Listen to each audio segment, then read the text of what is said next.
21वां अध्याय। कर्दम जी की तपस्या और भगवान का वरदान। विदुर जी ने पूछा, भगवान, स्वयंभू मनु का वंश बड़ा आदरणीय माना जाता है। उसमें मैथुन धर्म के द्वारा प्रजा की वृद्धि हुई थी। अब आप मुझे उसी की कथा सुनाइए। ब्राह्मण, आपने कहा था कि स्वयंभू मनु के पुत्र प्रियव्रत और उत्तानपाद ने 7 द्वीपों वाली पृथ्वी का धर्म पूर्वक पालन किया था तथा उनकी पुत्री, जो देवहूति नाम से विख्यात थी, कर्दम प्रजापति को ब्याही गई थी। देवहूति योग के लक्षण यमादि से संपन्न थी। उससे महायोगी कर्दम जी ने कितनी संतानें उत्पन्न की, वह सब प्रसंग आप मुझे सुनाइए। मुझे उसके सुनने की बड़ी इच्छा है। इसी प्रकार भगवान रुचि और ब्रह्मा जी के पुत्र दक्ष प्रजापति ने भी मनु जी की कन्याओं का पाणी ग्रहण करके उनसे किस प्रकार क्या क्या संतान उत्पन्न की, यह सब चरित भी मुझे सुनाइए। मैत्रेय जी ने कहा, विदुर जी, जब ब्रह्मा जी ने भगवान कर्दम को आज्ञा दी कि तुम संतान की उत्पत्ति करो, तो उन्होंने 10,000 वर्षों तक सरस्वती नदी के तीर पर तपस्या की। वे एकाग्र चित्त से प्रेम पूर्वक पूजनोपचार द्वारा शरणागत वरदायक श्री हरि की आराधना करने लगे। तब सत्ययुग के आरंभ में कमल नयन भगवान श्री हरि ने उनकी तपस्या से प्रसन्न होकर उन्हें अपने शब्द ब्रह्ममय स्वरूप से मूर्तिमान होकर दर्शन दिए। भगवान की वह भव्य मूर्ति सूर्य के समान तेजोमयी थी। वे गले में श्वेत कमल और कुमुद के फूलों की माला धारण किए हुए थे।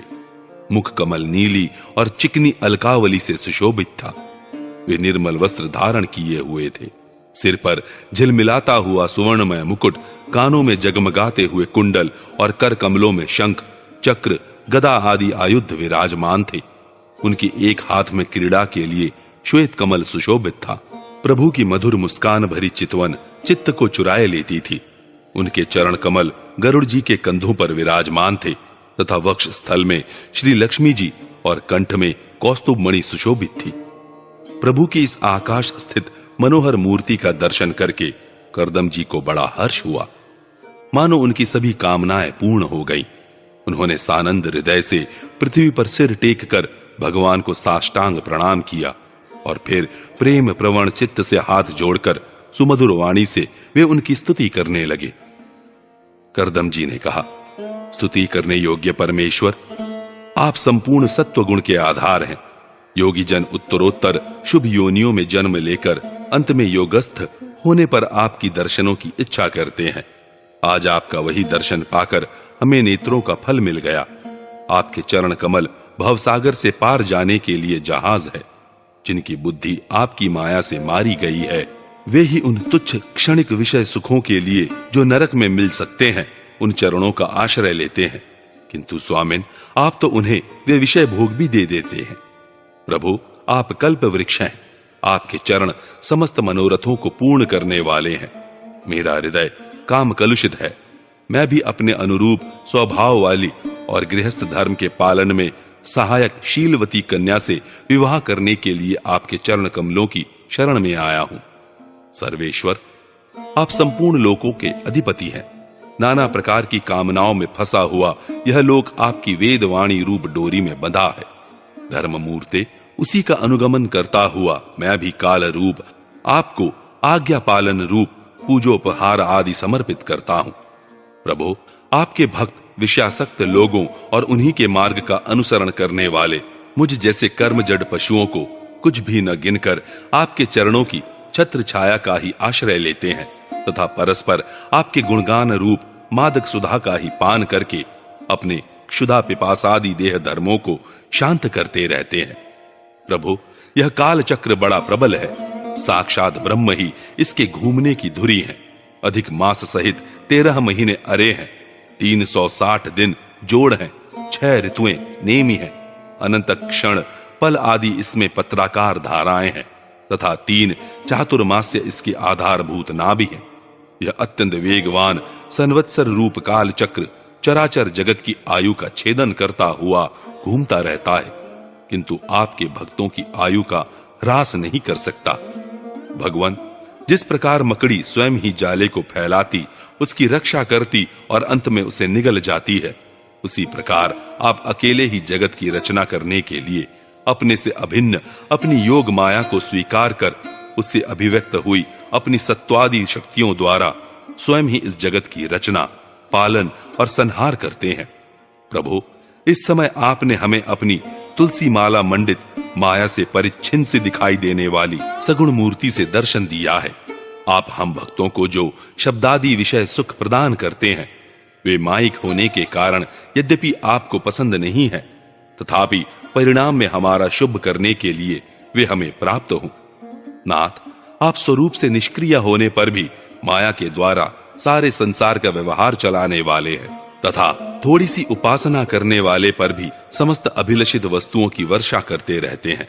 आपके चरण कमल वंदनीय हैं, मैं आपको बार बार नमस्कार करता हूं। मैत्रेय जी कहते हैं, भगवान की भौहें प्रणय मुस्कान भरी चितवन से चंचल हो रही थीं। वे गरुड़ जी के कंधे पर विराजमान थे। जब कर्दम जी ने इस प्रकार निष्कपट भाव से उनकी स्तुति की, तब वे उनसे अमृतमय वाणी से कहने लगे। श्री भगवान ने कहा, जिसके लिए तुमने आत्म संयम आदि के द्वारा मेरी आराधना की है, तुम्हारे हृदय के उस भाव को जानकर मैंने पहले से ही उसकी व्यवस्था कर दी है। प्रजापते, मेरी आराधना तो कभी भी निष्फल नहीं होती। फिर जिनका चित्त निरंतर एकांत रूप से मुझ में ही लगा रहता है, उन तुम जैसे महात्माओं के द्वारा की हुई उपासना का तो और भी अधिक फल होता है। प्रसिद्ध यशस्वी सम्राट स्वयंभू मनु ब्रह्मावर्त में रहकर 7 समुद्र वाली सारी पृथ्वी का शासन करते हैं। विप्रवर, वे परम धर्मज्ञ महान महारानी शतरूपा के साथ तुमसे मिलने के लिए परसों यहां आएंगे। उनकी एक रूप यौवन, शील और गुणों से संपन्न श्याम लोचना कन्या इस समय विवाह के योग्य है। प्रजापते, तुम सर्वथा उसके योग्य हो, इसलिए वे तुम्ही को वह कन्या अर्पण करेंगे। ब्रह्मन, गत अनेकों वर्षों से तुम्हारा चित्त जैसी भार्या के लिए समाहित रहा है, अब शीघ्र ही वह राजकन्या तुम्हारी वैसी ही पत्नी होकर यथेष्ट सेवा करेगी। वह तुम्हारा वीर्य अपने गर्भ में धारण कर उससे 9 कन्याएं उत्पन्न करेगी, और फिर तुम्हारी उन कन्याओं से लोक रीति के अनुसार मरीचि आदि ऋषिगण पुत्र उत्पन्न करेंगे। तुम भी मेरी आज्ञा का अच्छी तरह पालन करने से शुद्ध चित्त हो, फिर अपने सब कर्मों का फल मुझे अर्पण कर मुझको ही प्राप्त होोगे। जीवों पर दया करते हुए तुम आत्मज्ञान प्राप्त करोगे, और फिर सबको अभयदान दे अपने सहित संपूर्ण जगत को मुझ में और मुझको अपने में स्थित देखोगे। महामुने, मैं भी अपने अंश कला रूप से तुम्हारे वीर्य द्वारा तुम्हारी पत्नी देवहूति के गर्भ में अवतीर्ण होकर सांख्य शास्त्र की रचना करूंगा। मैत्रेय जी कहते हैं, विदुर जी, कर्दम ऋषि से इस प्रकार संभाषण करके इंद्रियों के अंतर्मुख होने पर प्रकट होने वाले श्री हरि सरस्वती नदी से घिरे हुए बिंदुसर तीर्थ से अपने लोक को चले गए। भगवान के सिद्ध मार्ग की सभी सिद्धेश्वर प्रशंसा करते हैं। वे कर्दम जी के देखते देखते अपने लोक को सिधार गए। उस समय गरुड़ जी के पक्षों से जो साम की आधारभूता ऋचाएं निकल रही थीं, उन्हें वे सुनते जाते थे। विदुर जी, श्री हरि के चले जाने पर भगवान कर्दम उनके बताए हुए समय की प्रतीक्षा करते हुए बिंदु सरोवर पर ही ठहरे रहे। वीरवर, इधर मनु जी भी महारानी शतरूपा के साथ सुवर्ण जटित रथ पर सवार होकर तथा उस पर अपनी कन्या को भी बिठाकर पृथ्वी पर विचरते हुए जो दिन भगवान ने बताया था, उसी दिन शांति परायण महर्षि कर्दम के उस आश्रम पर पहुंचे। सरस्वती के जल से भरा हुआ यह बिंदु सरोवर वह स्थान है जहां अपने शरणागत भक्त कर्दम के प्रति उत्पन्न हुई अत्यंत करुणा के वशीभूत हुए भगवान के नेत्रों से आंसुओं की बूंदें गिरी थी। यह तीर्थ बड़ा पवित्र है। इसका जल कल्याणमय और अमृत के समान मधुर है तथा महर्षिगण सदा इसका सेवन करते हैं। उस समय बिंदु सरोवर पवित्र वृक्ष लताओं से घिरा हुआ था, जिनमें तरह तरह की बोली बोलने वाले पवित्र मृग और पक्षी रहते थे। वह स्थान सभी ऋतुओं के फल और फूलों से संपन्न था और सुंदर वर्ण श्रेणी भी उसकी शोभा बढ़ाती थी। वहां झुंड के झुंड मतवाले पक्षी चहक रहे थे, मतवाले भौरे मंडरा रहे थे, उन्मत्त मयूर अपने पिच्छ फैला फैलाकर नट की भांति नृत्य कर रहे थे और मतवाले कोकिल कूहू कूहू करके मानो एक दूसरे को बुला रहे थे। वह आश्रम कदम्ब, चंपक, अशोक, करंज, बकुल, असन, कुंद, मंदार, कुटज और नए नए आम के वृक्षों से अलंकृत था। वहां जलकाग, बत्तख आदि जल पर तैरने वाले पक्षी, हंस, कुरर, जलमुर्ग, सारस, चकवा और चकोर मधुर स्वर से कलरव कर रहे थे। हरिन, सूअर, स्याही, नीलगाय, हाथी, लंगूर, सिंह, वानर, नेवले और कस्तूरी मृग आदि पशुओं से भी वह आश्रम घिरा हुआ था। आदिराज महाराज मनु ने उस उत्तम तीर्थ में कन्या के सहित पहुंचकर देखा कि मुनिवर कर्दम अग्निहोत्र से निवृत्त होकर बैठे हुए हैं। बहुत दिनों तक उग्र तपस्या करने के कारण वे शरीर से बड़े तेजस्वी दिख पड़ते थे तथा भगवान के स्नेहपूर्ण चितवन के दर्शन और उनके उच्चारण किए हुए कर्णामृत रूप सुमधुर वचनों को सुनने से इतने दिनों तक तपस्या करने पर भी वे विशेष दुर्बल नहीं जान पड़ते थे। उनका शरीर लंबा था, नेत्र कमल दल के समान विशाल और मनोहर थे, सिर पर जटाएं सुशोभित थीं और कमर में चीर वस्त्र थे। वे निकट से देखने पर बिना सान पर चढ़ी हुई महामूल्य मणि के समान मलिन जान पड़ते थे।